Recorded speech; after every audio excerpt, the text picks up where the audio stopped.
Hi అండి. ఈరోజైతే నాటుకోడి చికెన్ ఫ్రై చేసుకుందాం. ముందుగా చికెన్ కడిగి పెట్టుకొని అర స్పూన్ సాల్టు, అర స్పూన్ పసుపు వేసుకొని కొంచెం వాటర్ వేసుకోవాలి. ఈ వాటర్ మళ్ళీ మనం వేయం కాబట్టి ఫ్రైకి కాబట్టి 4 విజిల్స్ రానిచ్చేసి కుక్కర్ ఆపుకొని ఈ విధంగా ఉడికించుకోవాలి. ముందుగా స్టవ్ మీద ధనియాలు, ఒక దాల్చిన చెక్క, ఒక 4, 5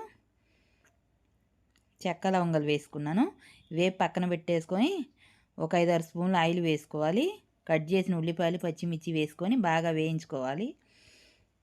ఇవి కొద్దిగా వేగిన తర్వాత ఉడికించి పక్కన పెట్టుకున్న చికెన్ వేసుకొని బాగా తిప్పుకుంటూ వేపుకోవాలి. ఇప్పుడు పసుపు కొంచెం వేసాం కదా, మళ్ళీ పసుపు, సాల్ట్ వేసుకోవాలి. సాల్ట్ ఒకసారి వేయకూడదు. నేనైతే అల్లం పేస్ట్ కూడా వేసేసాను. అల్లం పేస్టు ఫ్రెష్గా దంచింది కాబట్టి బాగుంటుంది. ఈ విధంగా తిప్పుకుంటూ వేయించుకోవాలి.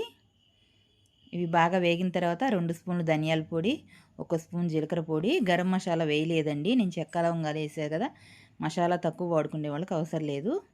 ఇప్పుడైతే 2 స్పూన్లు కారం కూడా వేసుకొని ఈ చికెన్ బాగా ఫ్రై చేసుకుంటూ తిప్పుకోవాలి. చూడండి, మంచి కలర్ఫుల్గా క్రిస్పీ చికెన్ రెడీ అయిపోయింది.